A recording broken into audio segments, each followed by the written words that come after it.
Good evening and welcome to the special election 2018 edition of Arizona Horizon. I'm Ted Simons. Tonight's show is a debate sponsored by the Arizona Clean Elections Commission. We will hear from the 4 candidates running for the 2 seats on the Arizona Corporation Commission. As with all of Arizona Horizon's debates, it's not a formal exercise here. It's an open exchange of ideas between candidates running for an important state office. As such, interruptions, they're allowed, provided that all sides get a fair shake, and we'll do our best to ensure that that happens. Arizona Corporation Commission is best known for regulating utilities, but commissioners are charged with a number of duties and have executive, legislative, and judicial powers. Joining us for tonight's debate in alphabetical order, Republican Rodney Glassman, a former Tucson City Council member, former businessman, and member of the U.S. Air Force JAG Corps Reserves. Democrat Sandra Kennedy, a former corporation commissioner and state lawmaker. Republican Justin Olson, who currently sits on the commission and is a former state lawmaker. And Democrat Kiana Maria Sears, a community activist and former staffer for the Corporation Commission and the state legislature. Each candidate will now give a 1-minute opening statement, and we go in order of random selection. Closing statements will be given in reverse order at the end of the debate. We begin tonight with Sandra Kennedy. Good evening. My name is Sandra Kennedy. I'm a wife, I'm a mother, and I am soon to be a grandmother. I'm a former legislator of 12 years, 6 years in the House, 6 years in the Senate, 1 4-year term on the Phoenix Union High School Governing Board, and a former member of the Arizona Corporation Commission. I have dubbed it the Arizona Corruption Commission. It is time to change it, return it to the rightful owners, the people of this state, the consumers of this state. I am ready to roll up my sleeves to get the job done. I am ready, and I thank the Clean Elections Commission and Channel 8, Horizon Tonight, for allowing us to come, and I am looking forward to a healthy debate. All right, thank you very much. And now Kiana Maria Sears with her opening statement. Good afternoon. I'm Kiana Maria Sears, and it's a pleasure to be here, and thank you for tuning in. I'm running for the Arizona Corporation Commission because it's time that we elect someone who will stand up and fight for the ratepayers of Arizona. The Corporation Commission was designed to protect us, the ratepayers of Arizona. It is important to me that we go forward toward the future. I am that breath of fresh air here in Arizona because it's time that we go forward with renewables, doing everything we can to ensure clean air here in Arizona, clean water, and most of all, clean politics. All right, thank you very much. And next we turn to Rodney Glassman. Good evening. My name is Rodney Glassman. I'm an Eagle Scout, husband, father, practicing attorney. I hold my PhD in Arid Land Resource Sciences, which is water, from the University of Arizona, and I'm proud to serve as a major in the United States Air Force JAG Corps Reserve, as well as one of Arizona's 2 Republican nominees for the Corporation Commission. I'm running for the commission for 3 reasons. First and foremost, because we need to restore integrity to the commission. And I've put forward a proposal, the adoption of the Arizona Code of Judicial Conduct, which would restore integrity at the commission. Secondly, I'm running because I have a strong background, academically and policy-wise, in water. With the retirement of Senator Jon Kyl, Arizona needs a statewide elected official who's knowledgeable on water. And lastly, I have a track record of service, bar none, and I'd like to represent you, the Arizona ratepayer. All right, thank you very much. And now Justin Olson for our final opening statement. My name's Justin Olson. I'm a native of Arizona, a husband and a father. I've got an MBA in finance and years of experience in the private sector. I've got a proven record of being a strong advocate for the taxpayer. In the legislature, I authored bills that reduced your income taxes and balanced our state budget. I've also got a record at the Corporation Commission of standing up for the ratepayer. Since being appointed to the commission at the end of last year, my #1 priority has been to serve with the highest standards of ethics and integrity. I offered amendments to the Commissioner's Code of Ethics to prohibit candidates for the commission from accepting campaign contributions from the entities that we regulate. And most importantly, I reduced your utility rates. I led a successful effort to reduce rates by more than $190 million annually. This is an important race, and you've got an important choice. I would be honored to have your support. My name is Justin Olson, running for the Corporation Commission. All right, thank you, candidates. Let's get things started. Sandra, you called this the Arizona Corruption Commission. What's that all about? Well, as we have seen, we've had an indictment of a former commissioner and indictment of a utility owner, Johnson's Utilities, and we've had indictment for a lobbyist. And those individuals, Gary Pierce held a position with the commission as chair, and there were things that I saw as a commissioner that weren't quite pleasing to me and probably wouldn't be pleasing to the ratepayers. And yes, I have dubbed it the Corruption Commission. What did you see? I saw corruption at its best. And I'll start with Johnson Utilities. During my first 2 years at the commission, we put some teeth into the docket where Johnson's Utilities had come in and asked for a rate increase. Johnson's was a very poor operator, whether it was the water, the service. And when Mr. Pierce became chair, he actually reopened it under a 4252, the docket, the rate case, changed everything where the teeth had been put into it, and gave Mr. Johnson everything that he wanted. Well, that was a bit of a, an eye-opener for me. Kiana, do you agree that this is the Arizona Corruption Commission? Yes, I do, and I believe that it takes someone who worked at the Corporation Commission, who understands utilities, to put in knowledge, to put in experience, and actually who cares about the ratepayers. In order to do that, you would need to know how the Corporation Commission got this bad. How did it get this bad? It got this bad because there's not a code of conduct, and there hasn't been any transparency or honesty happening at the Corporation Commission. And it's the commissioners.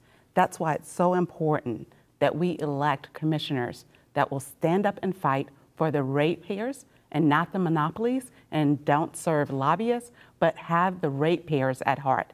That's why I resigned and decided to stand up and fight for the ratepayers. Rodney, has the Corporation Commission lost the trust of the public? And if so, how did that happen? Ted, most certainly. We need to restore integrity at the commission, and I'm proud to be the only candidate running that has put forward a concrete proposal. Your viewers can visit rodneyglassman.com and they can read my proposal. It's the adoption of the Arizona Code of Judicial Conduct, the exact same set of standards that are written by the Arizona Supreme Court and binding on every judge in the state of Arizona. It's such a compelling proposal that during our Republican primary, Commissioner Olson even suggested components of that judicial code of conduct to be adopted by the commission, which were resoundingly voted against by the others on the commission. So we do need to restore integrity, and I look forward to adopting that plan when we get there. Do you, please. Can I jump in just a little bit? Because Rodney talks about the code of, the judicial code of ethics. That is the third branch of government. The commission is the fourth branch of government. They need to have their own code of ethics. And I really appreciate Justin Olson for, his efforts in trying to set the tone for the commission. But the policy that they pass is not worth the paper that it's printed on. Well, let's talk about the code of ethics that the commission did pass. And there are some who are saying that it really is toothless because, if you have a matter pending, okay, you can't do the X, Y, and Z. But if you don't have a matter pending today, but you do tomorrow, you can still do X, Y, and Z, buy dinner, drinks, the whole 9 yards. What good is that? No, that's a great question. There have been significant challenges at the commission. When I arrived at the commission, I recognized that, and I've worked to be part of the solution. And as was mentioned, I offered amendments to the Code of Ethics to make it a meaningful Code of Ethics, to prohibit the candidates for the commission from accepting campaign contributions or anything of value from the entities that we regulate. It's absolutely essential that we restore the public confidence in the commission, that the public is certain that the utilities that we regulate do not have undue influence over the commission. And that's why I offered those amendments. Unfortunately, those amendments were not adopted. Why do you think that happened? Why weren't they adopted? So there is still work to be done. I'm not going to speak for the other commissioners, but I'm going to tell you what I will do and what I have done. And what I have done is I've been a strong advocate for the ratepayer. I've been a strong advocate for policies that I've described that will increase accountability and transparency at the commission. I've been an advocate for making our utilities more affordable while maintaining safe and reliable public services. The idea of a stronger code of ethics for the corporation, that is certainly a step. Is that enough? It's not enough. We haven't gone nearly as far as we need to go. And as Rodney brought up the code, he also has been stark about not advocating for the ratepayers. Advocacy, we've gone so far that it takes people standing up, like Sandra and myself, to say enough is enough.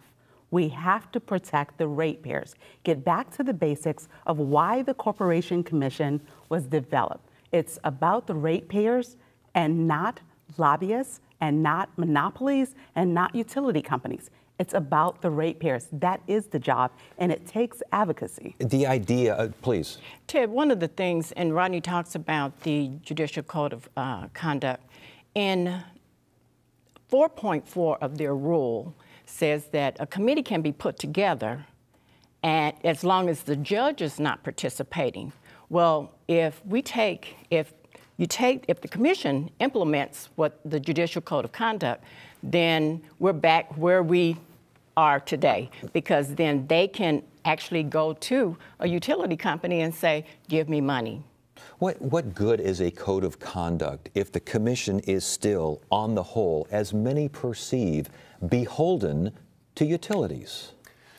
Ted, one of the most powerful pieces of the Judicial Code of Conduct, and the reason why I believe that our corporation commissioners, our state's highest regulatory body, should hold themselves to the exact same standards with necessary modifications if they are there, is because the number one issue is what the commissioners are doing once they're on the commission, the conduct that is happening. And the Code of Conduct specifically says that if someone who has contributed to your campaign appears before you in the courtroom, you have to recuse yourself. You're not allowed free food. You're not allowed free trips. You're not allowed to hear cases from people that employ your spouse, that contribute to your campaign. And that's exactly what's been going on. I find it quite ironic that someone who had served on the commission and has been running for it for nearly 2 decades is now talking about it needing to have integrity. We have a commissioner there who's tried, and we have a candidate who's interested in bringing that exact same level of integrity that our judiciary system has to our commission. And that's what I think we need. How are you going to know if a utility has donated to a commissioner or a commissioner's campaign?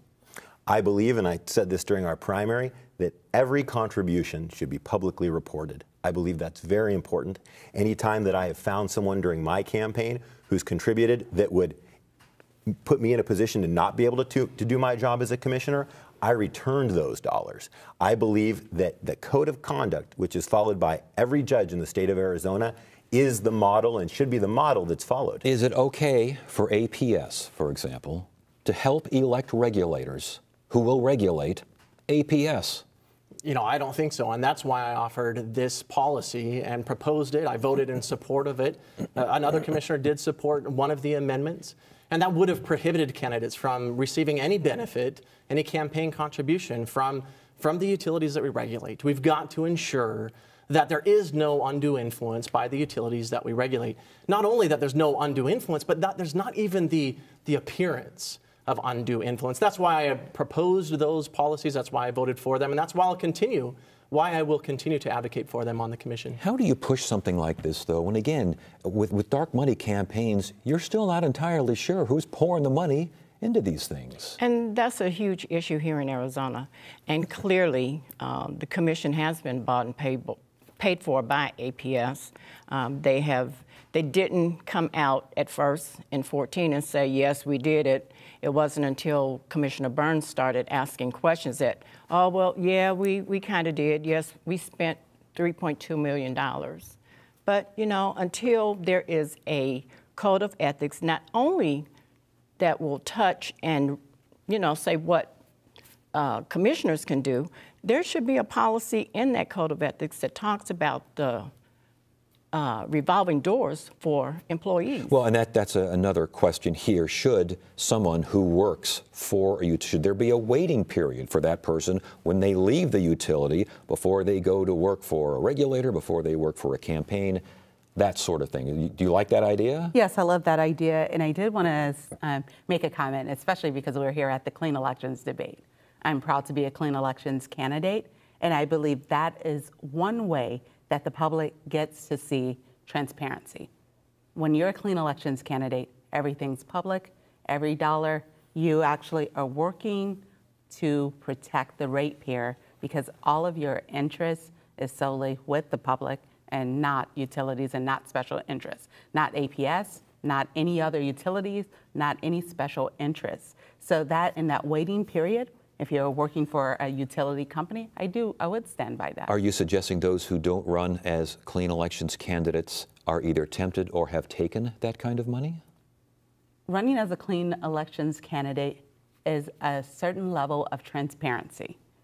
And we know at times as a clean elections candidate, it's less money, but you have to do the work and you employ Arizonans to get involved and to have a voice. Rodney, you were going to say something?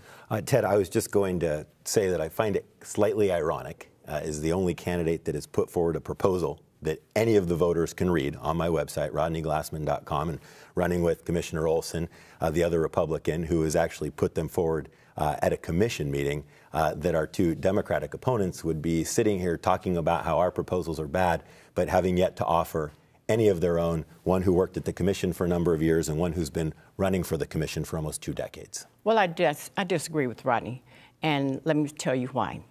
I have served at the commission.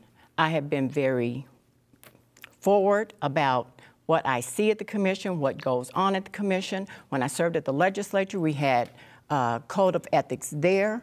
And why can't we have a code of ethics at the commission? You know why? Because the current commission and those from 2012, 2013 have been operating under their own code of ethics. And Mr. Olson has talked about he's been there, he's done it. He had an opportunity to vote no and say, you know, this is not good enough. But he didn't. He voted. It was a 5-0 vote. And as far as Rodney saying that, you know, he's the only one who has put a plan together, back in March when they first put out the proposal, or they voted on it, Mr. Mondale and I wrote a letter and said, this is not good enough. It's not worth the paper it's printed on. And we had our thoughts on what needed to be changed. Respond, please. Yeah, absolutely. No, I think it's important to point out that while this code of ethics did not go far enough, that doesn't necessarily mean that a no vote would have been justified on this code of ethics. I did vote for policies that have been described here that would have prohibited candidates for the commission from accepting anything of value from the utilities that we regulate. I proposed that amendment. I voted in support of that amendment. That amendment failed. But that doesn't mean that the commission code of ethics that was then before me was not worth voting yes. It was a step in the right direction. It just did not go far enough. And that's why we need folks on the commission who will support the amendments that I've put forward. Commissioner Burns supported one of my amendments. If I get one more commissioner on the commission to support my amendments, then we will have that much needed reform. You mentioned Commissioner Burns. Do you support his idea of subpoenaing APS to find out who they donated to as far as campaigns were concerned? You know, I'm absolutely supportive of Bob Burns and the efforts that he's pursued to advocate for transparency in our process. I've been very honored to have the support of Commissioner Burns. You know, he said that the voters ought to return Justin Olson to the commission because of my integrity and because of my experience of advocating for the ratepayer. It's an honor to have his support. I look forward to serving with him another 4 years. He did not have the support of the other Republicans on the commission. You are running as a Republican. Who was right and who was wrong? Well, I, as well as Justin, am proud to have the support of Commissioner Burns. And in his endorsement of my candidacy, he noted not only my military service, I'll be the only corporation commissioner that is a veteran, but he also noted my proposal to adopt the Judicial Code of Conduct and noted that it is consistent with his vision of transparency and accountability and advocating for the ratepayers. And you would have voted with him to subpoena APS records? I'm supportive of any effort by the commission to provide more transparency. And moving forward, just like with my campaign, I want to make sure that everyone sees where those dollars are coming from. Including a subpoena? Including any efforts to open the door. Okay. Well, I'm glad that Mr. Glassman has this grandiose idea of code of ethics, because when he was on the city council down in Tucson, I don't know where his code of ethics was when he was trying to get the city council to purchase his skating rink. So I guess that went out the door, and today is a new day. What was that all about? Oh, well, he had a skating rink, and He wanted the city council to make sure that his defunct skating rink was sold to the city council. He wanted them to purchase it. So, Code of Ethics, I'm glad he's talking about it today. What do you make of that? Without being disrespectful to Ms. Kennedy, the ice rink that my family owned was sold in 2003 to a private buyer. I was elected to the Tucson City Council in 2007, Ted. So there's about 4 years missing from her narrative that she'd like people to listen to. But what I do think is a stark contrast, another stark contrast between these Democrats and our Republican candidates, is that Justin and I are the only two candidates running this election cycle who actually work in the private sector. And one of the keys to the Corporation Commission is not only to advocate on behalf of the families of Arizona, but also the businesses of Arizona. And I think that's something else that we bring that's unique, is working in the real world, in the private sector, and being able to bring that perspective to the commission. Mr. Glassman, I totally disagree with that statement. I'm a small business owner, so is my husband. My husband's been an investor, and we both have worked with Fortune 500 companies for many years. And even when I worked with the nonprofit sector, I had a business portfolio, taking on every Fortune 500 company here in Arizona. And when you look at my public administration background, it includes taxes, it includes businesses. So when you look at experience, I know I have the experience. So I think you should probably check the record, and while you noted it on my website, I'm sure my resume shows that I have the experience you have and maybe much more. I'm not an attorney, but I know I have the experience. And one, I've been at the Corporation Commission and I've done the job and reported to commissioners who do the job every day. And we've heard a couple of times Mr. Glassman saying that my Republican fellow candidate, Republican. Again, the Corporation Commission has been run by Republicans for years now. And at last we checked, the loss of trust with the public is strong. How do you reconcile that? You know, I reconcile the fact that there have been significant challenges at the commission. You know, as Ms. Kennedy described, the history of indictments and resignations for conflicts of interest. That's why when I was approached about accepting this appointment to the commission, I recognized that this is going to be a challenge, but I also recognized that if I can play some small role in rebuilding the public confidence in the commission, that's work worth doing. And I accepted that appointment and I went to work. I offered these amendments to the Code of Ethics that we've discussed. I also led the effort to reduce utility rates. I heard loudly and clearly from the ratepayers the frustration that they felt about the high rates. But most importantly, I led the effort to reverse things at Johnson Utilities. This is an accomplishment I'm very proud of. Johnson Utilities now has an interim manager that is managing that utility. We've turned things around there. There's a long way to go yet, but the stage is set for success for the ratepayers and those that receive the public services in the Santan Valley. I want to get to Johnson Utilities a little bit later on in the debate, but I want to get back to the idea of saving ratepayers money and saying no to certain things. The recent rate increase for APS has a lot of folks saying, what happened?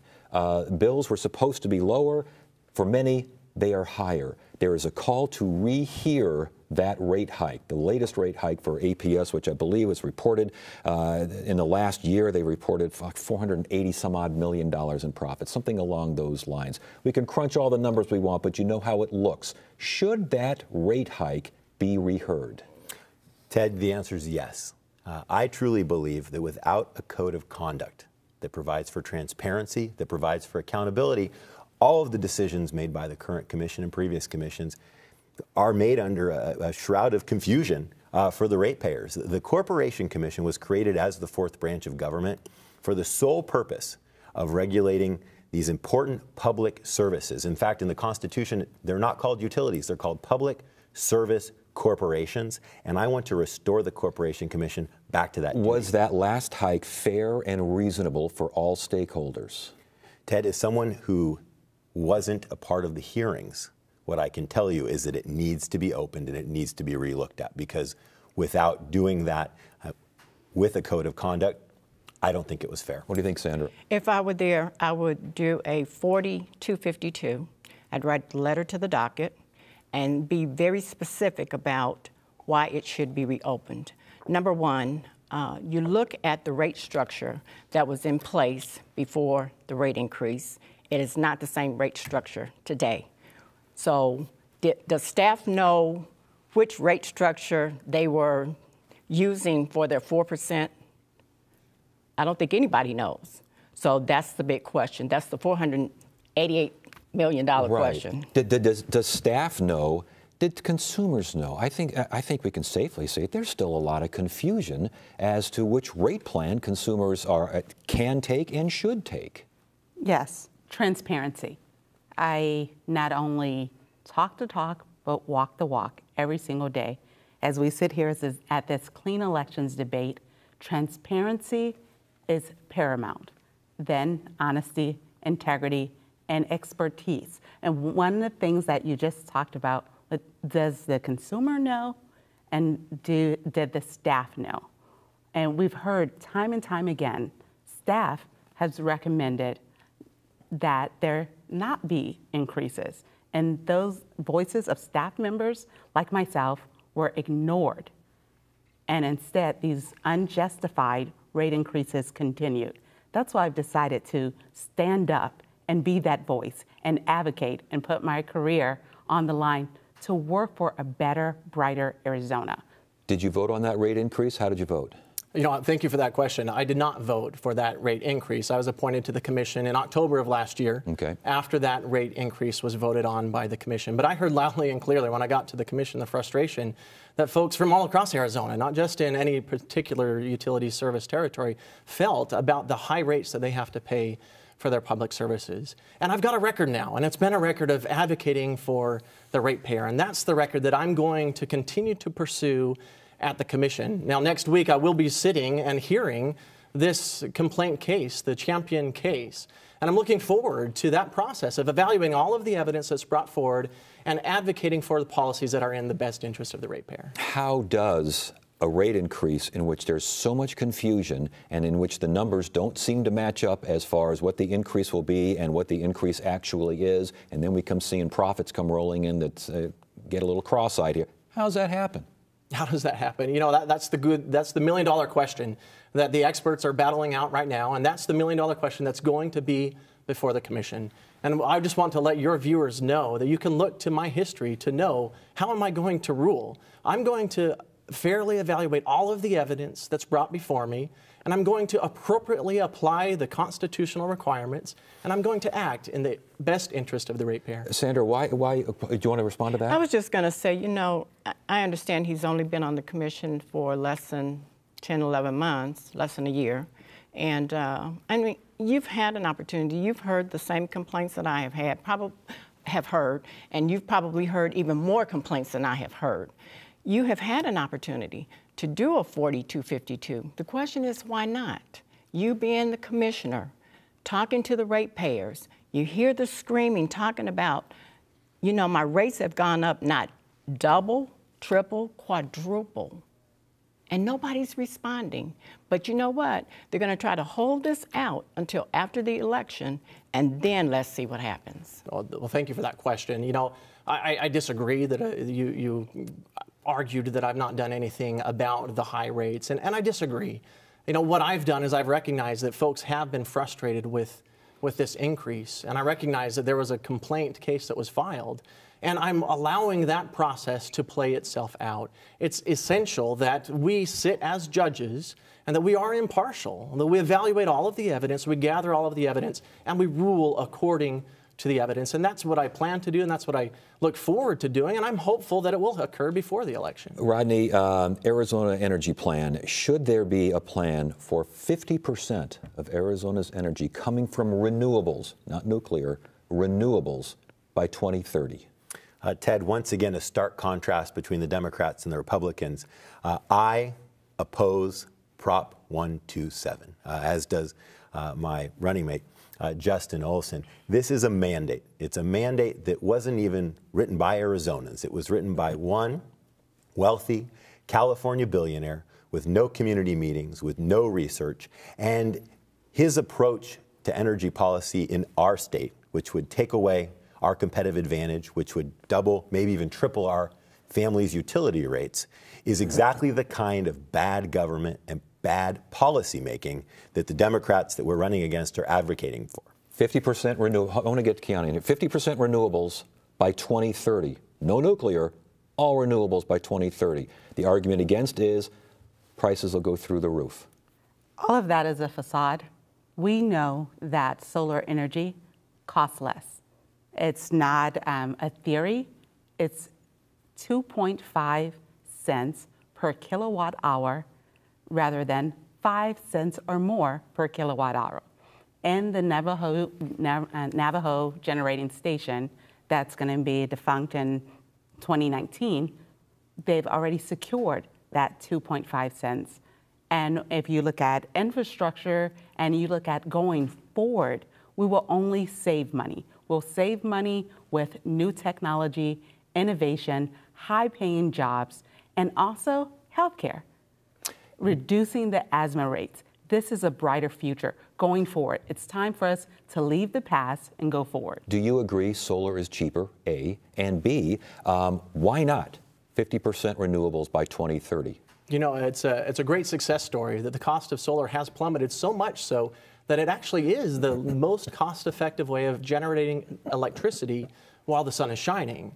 The problem is that folks get home from work and the sun fades across below the horizon, and they still have an expectation that when they turn on the switch, the lights are going to come on.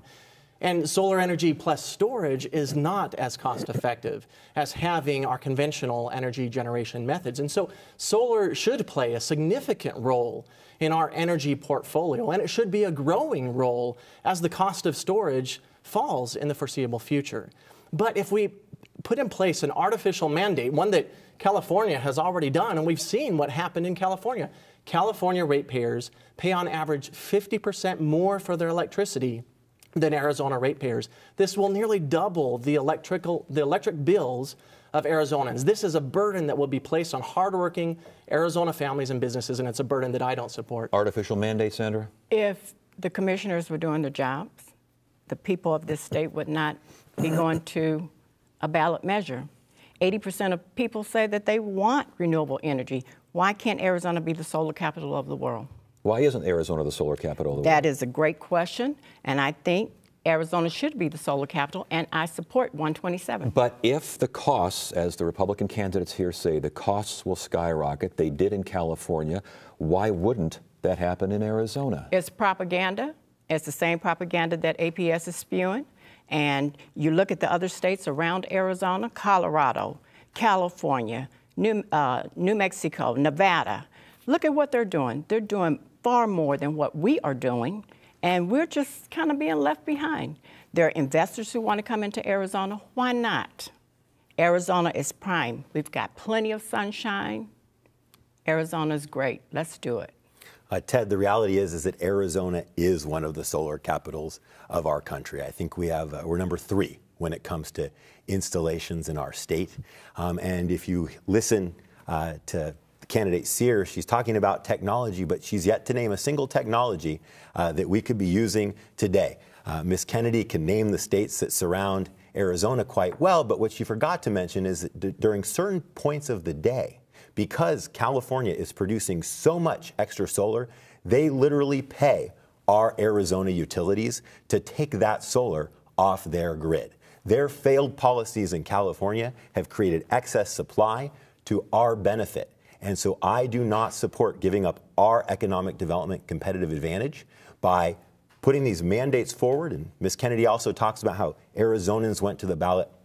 Well, the reality is this entire agenda is funded by one person in California, a leftist billionaire, and that's not the way we should do policy. We have an Arizona state legislature to set energy policy. The idea of excess power, again, and some are saying, Republicans are saying, that would put Palo Verde in jeopardy because there'd be nowhere to sell that thing and it would lose money and they would have to shut down. Valid argument? No, it's not a valid argument. And as Mr. Glassman talked about not having technology, not knowing, we have Tesla here. And I bring up Tesla because that just shows you where we're going with technology. And Tesla was attracted to Arizona and actually purchased Solar City because we as Arizonans actually were not able to continue to go forward with solar. and for us being aggressive about renewables, being the solar capital, I believe in more than what this ballot measure offers. For us to be the solar capital, it's 50%. And the money savings will come for years. You mentioned that we're the benefactors of excess energy. With technology, there's a way to have every surrounding state actually buy our surplus and Arizona profit for energy. But Sandra, there is an argument, and the argument is made over and over, that there is no one to buy that surplus energy. And if there is no one, then Palo Verde is threatened. That's the argument. How do you respond to that? Palo Verde is not going anywhere. We still need Palo Verde. We need we need renewables. We have hydro here. We have battery. Why can't we do solar, create jobs with it? It's just another propaganda with the Republicans and APS. Ted, if I could just jump in there, you know, this concept that this is propaganda, these are the cold hard facts. I mean, this is the federal government's bureau that analyzes all of the utility rates that are paid by all Americans. I mean, nobody disputes this concept that rates are higher in California, 50% higher in California than they are here because of the policies that were adopted. They adopted a 50% mandate 3 years ago. Now they're talking about adopting a 100% mandate. The cost of storage is too expensive. You can't harness the sun and bottle that energy and propel all of the needs of Arizonans all throughout the night. We've got to have a need for that baseload generation, and this would lead to curtailment of the Palo Verde nuclear power plant prematurely at a tremendous cost to the ratepayers. I disagree. We can't even get the Apples of the world, the Intels of the world to come to Arizona because we have no renewable energy. They want to produce. We need to make sure that it is here, viable, and ready to roll just for them, and the creation of the many jobs and the investment that comes along with it. Mr. Glassman talks about the legislature should create the policy. It's not the legislature, it's the Corporation Commission. The Corporation Commission sets policy, not the legislature. We should do it, and the commission should do it alone. Ted, the Corporation Commission was created as the fourth branch of government to protect ratepayers and guarantee reliable, resilient, safe energy and water that was affordable. And that's the job of the Corporation Commission. It is not a place for mandates. It is not a place for advocacy. And this dialogue we're having right here highlights the stark contrast between the Democrats and the Republican choices this election cycle. Two of us are interested in protecting ratepayers' pocketbooks. The Democrats are interested in what they're putting on their roof.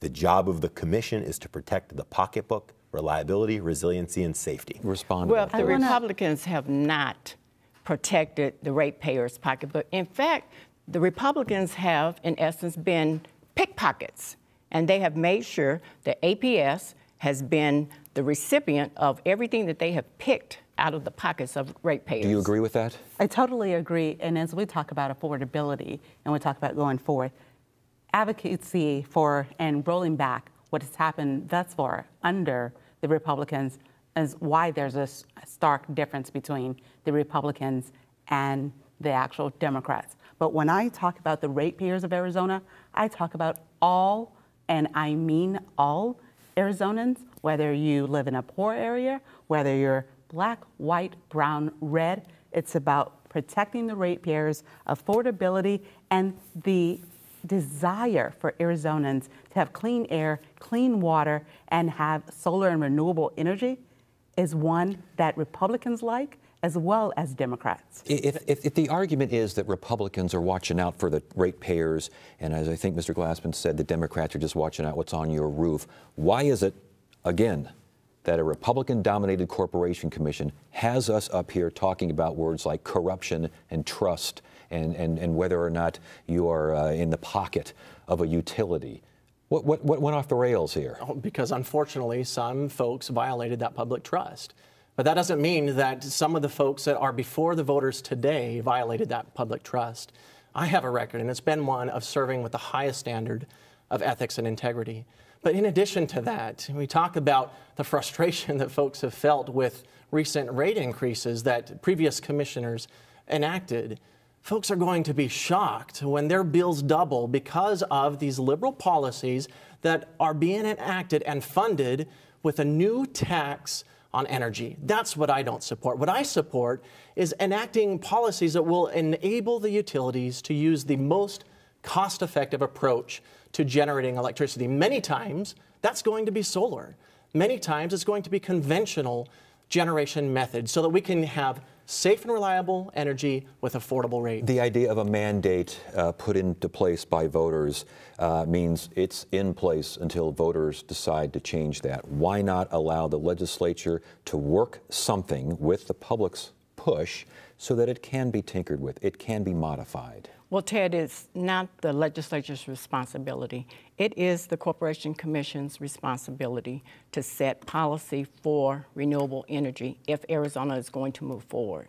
It has got to be that way, and the reason that we have this proposition, again, is because we've got a commission that doesn't believe that renewable energy is the right way to go. We should continue to use coal. We should continue to use fossil fuel. And 80% of Arizonans say they don't want it. They want renewable energy. Why aren't they listening? Why aren't they listening? The question is, how much are they willing to pay for it? Folks, we all support renewable energy. I'm a strong supporter of renewable energy. What I don't support is doubling utility bills in order to pay for a mandate that is not achievable. We've got to move forward with common sense proposals. Well, Republicans have already doubled the ratepayers' monthly bills. And I've been working to reduce it. I'm not going to work to increase it. By APS. So, you're talking about. But your policy would double it further. I've been working to move in the other direction, to reduce those rates. There are lies and all lies. Kiana? The renewable energy standard has stalled and been stalled for over a decade. It's time that we go forward, and the leadership that's been at the Corporation Commission has not increased the renewable energy standard. That's why we're here. The energy efficient standard has not moved forward to address current times, current demands, and the needs of all Arizonans. The hardworking ratepayers of Arizona deserve leadership that will move forward. This is the 21st century. As I have mentioned, and Mr. Glassman brought out, technology. We're being left behind. Our economy is left behind. Our healthcare system is left behind because we're not moving forward. Are we not moving forward, A, and B, how would you, okay, you don't like 50% by 2030, and you don't like the idea of a California billionaire putting his nose in, we got all that. I don't like mandates. Yeah, and you don't like mandates. So what do you like? I like the free market. I like research. I like technology. I like the fact that we have the largest university in the country here. We have one Democrat talking about Tesla coming here. Well, all working families can't afford $65,000 cars. That's not all families. We have another Democrat candidate talking about how Apple's not coming here. They wanted to come here because of our competitive advantage. You talk about how Intel's not coming here. Intel is here, Ted. The reason companies are moving to Arizona and the reason families are moving to Arizona, in part, is because they're escaping California. They're escaping double utility rates. They're escaping the mandates. They're escaping all of the advocacy and policy and telling people how to live. And that's not what Arizona's about. The Corporation Commission is supposed to protect ratepayers. How do we do it? We allow the free market to dictate what is in the best interest of keeping prices low. If the free market says, go back to coal, and coal pollutes the air to the point where the public is not satisfied, they're not happy with that, what do you say?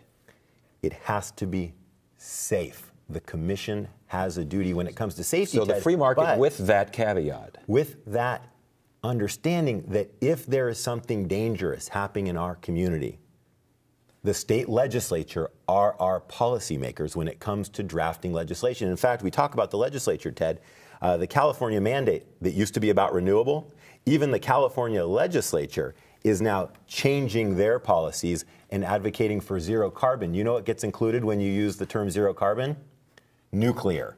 Because the proposal coming from lefty billionaire Tom Steyer, which excludes nuclear, which will shut down Perla Verde, is wrong. Do you think people care that this mandate is pushed by a quote-unquote lefty billionaire? Do you think that really matters? I think it bothers folks when someone from out of state who's got a bunch of wealth comes to our state and plays politics with our state constitution. Yeah, I think that offends folks. But what they care most about are what are the policies.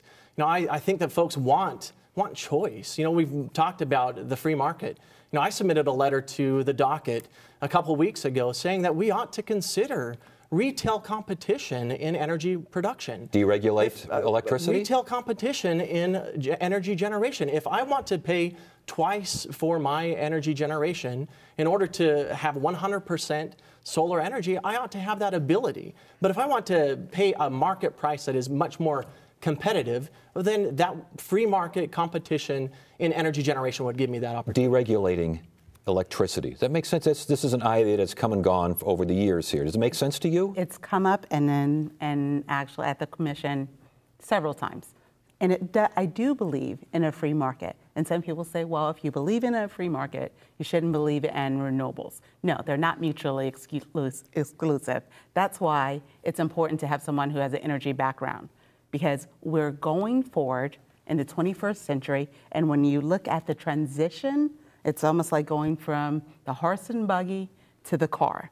So now we're leaving coal behind, which is much more expensive, and moving forward to renewables, which also helps us breathe better. And Mr. Glassman talked about why people come to Arizona. At one point, people came to Arizona because they could breathe in Arizona. Now you come to Arizona and you gain asthma, if you want to say gain or cause. And what communities are affected? Communities that don't have a voice. Deregulation. What do you think of that idea? I have been a strong proponent of competition. I have always thought, even when I ran in 2008 and got to the commission in 2009, I thought competition was a wonderful thing. And I really think competition is a wonderful thing now with the monopolies controlling everything that takes place. They're elected officials from the governor's office on down. I would imagine, as someone who likes the free market, deregulation is fine by you. Our Arizona Constitution created the system that we have now with these regulated monopolies because these certain public services were so important to every Arizonan. Ted, I'm proud that in the Republican primary, I won 10 of the 15 counties, many rural ones, and I have not seen yet a situation or an example where deregulation truly was in the best interest financially of the ratepayer. I'm open to the idea of exploring it, but it would, I believe, take an act of the legislature. So lowercase free market for you. Okay. You mentioned Johnson Utilities earlier on. That's a mess. It's been a mess for a while. Why hasn't that mess been addressed why wasn't it addressed a long time ago? That's a great question. And that was the question that I had when I arrived at the commission in October of last year. I got there and I'd read the headlines and I began to dig into the details and ask, what is going on at Johnson Utilities?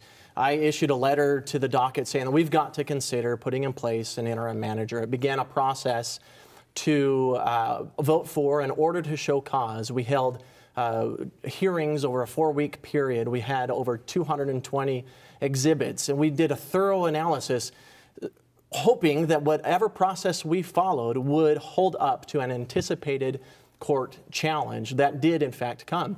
I'm very excited to report that we were successful in that. We voted to put in place an interim manager at Johnson Utilities, and we defended that action in our court system when it was challenged, and now an interim manager has control of this troubled utility. Water shut off, low water pressure, backed up sewage. This was going on for quite a while. Why wasn't this addressed any sooner? Well, in 2010, there was language put into the Johnson Utilities rate case. And 2011 was when, though, the teeth of that was removed by Gary Pierce. If the language had stayed, the teeth had stayed, we would not have the problems we have today with Johnson's Utilities. I mean, the interim manager, I think the people of Johnson's Utilities are much better today than they were a year ago, but the interim manager just found $26 million. Why aren't they looking at possibly giving that money, which is owned by to the ratepayers. Why aren't they looking at giving that back? We're getting short on time, Rodney. You've consistently and repeatedly mentioned the difference between Republicans and Democrats. Again, Republicans in charge of the Corporation Commission during this whole problem. Where were they? Ted, actually, when it comes to the issue of water, I, as a candidate, bring a very unique perspective myself. As a former councilman in Tucson, I was a rate setter. As the acting town manager of Cave Creek, I'm the only candidate running that's actually ran a water company, completed a capital improvement plan, done an asset management plan, and dealt with water customers. And with 80% of the rate hearings at the commission being water companies. Where were the commissioners for Johnson utility problems? They were not punishing bad actors, and they were not nurturing good actors. There's over 300 water companies across the state, and the commission should be providing certainty for good actors to incentivize that and punishing bad actors, which they did not do soon enough. Your thoughts on this? Leadership was not present. All Republican commission did not protect the ratepayers. There was incompetence, and there was also self-dealing. That's why honesty, integrity is so important, and most of all, transparency, because there was a huge cover-up that we've slowly unraveled.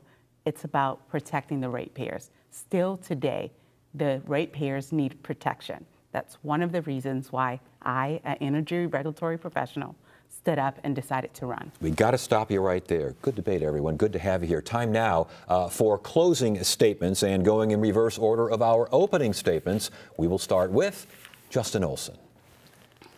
My name's Justin Olson. You've got a clear choice in this race. Your Democrat nominees want to support mandates that will dramatically increase your utility rates. On the other hand, your Republican nominees want to keep your rates as low as possible while maintaining safe and reliable public services. My name's Justin Olson. I got to the commission at a time of significant challenges, and I've been part of the solution. I've served with the highest standards of ethics and integrity. I've supported policies to increase accountability and transparency. And most importantly, I've reduced your rates. Rates are actually lower today than they were the day that I took office because of the efforts that I led at the commission.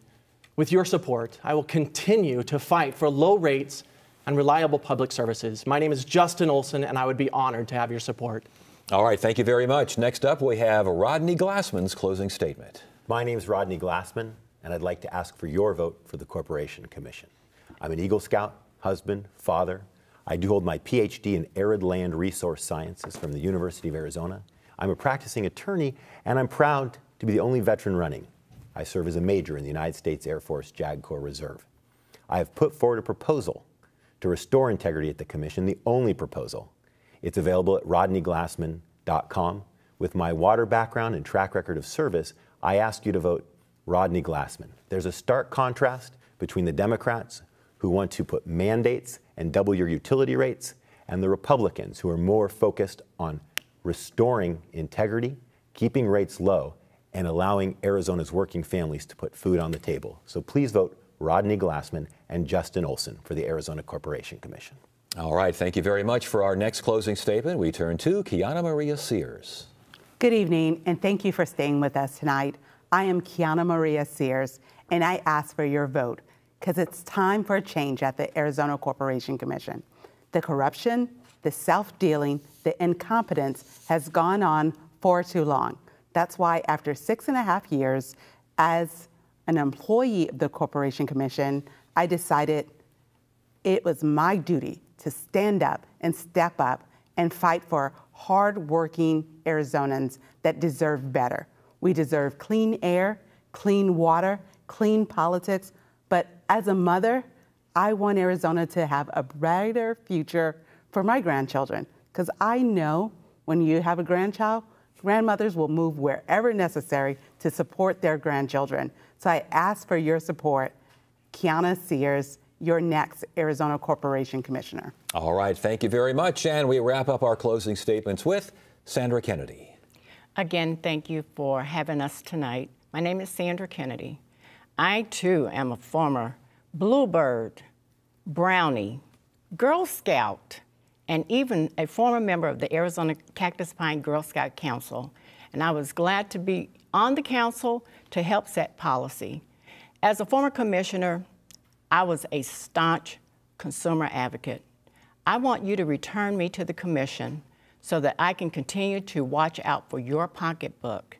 As you have seen, the controlled commission by Republicans, all Republicans, has raised your rates 3 times, 4 times within the last year.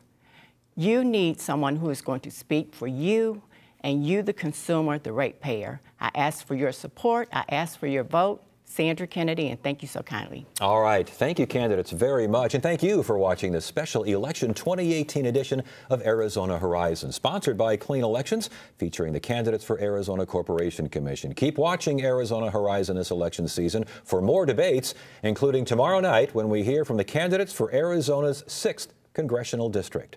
That's it for now. I'm Ted Simons. Thanks for joining us again, and you have a great evening. Thank you.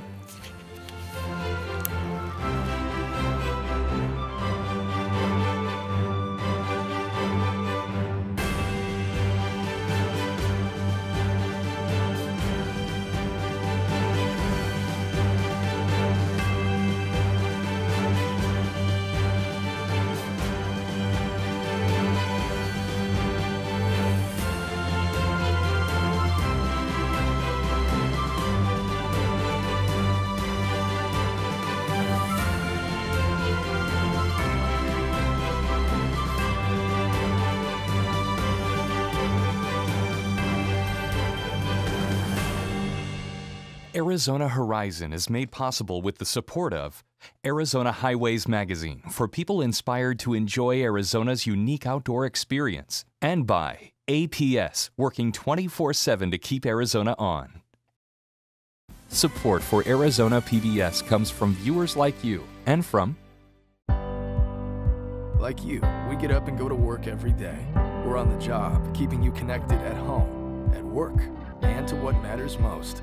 Others count on you, so you can count on us. We're here restoring power quickly when storms hit, even fixing issues before they happen. We're making solar more reliable, investing in battery storage, and constantly updating the grid. We're here working 24/7, keeping Arizona on. Arizona Highways Magazine is for people who strive to enjoy and are inspired by Arizona's unique outdoor experience, rich history, and diverse culture. Subscription information at arizonahighways.com/PBS. Announcing the inaugural season of the Arizona Speaker Series. 7 evenings featuring luminaries of our time. Vice President Joe Biden, Condoleezza Rice, Dr. Jane Goodall, James Comey, Dr. Sanjay Gupta, Paul Nicklin, Captain Scott Kelly. Season tickets available at arizonaseries.com. The Arizona Speakers Series, November 14th through March 25th, Comerica Theater.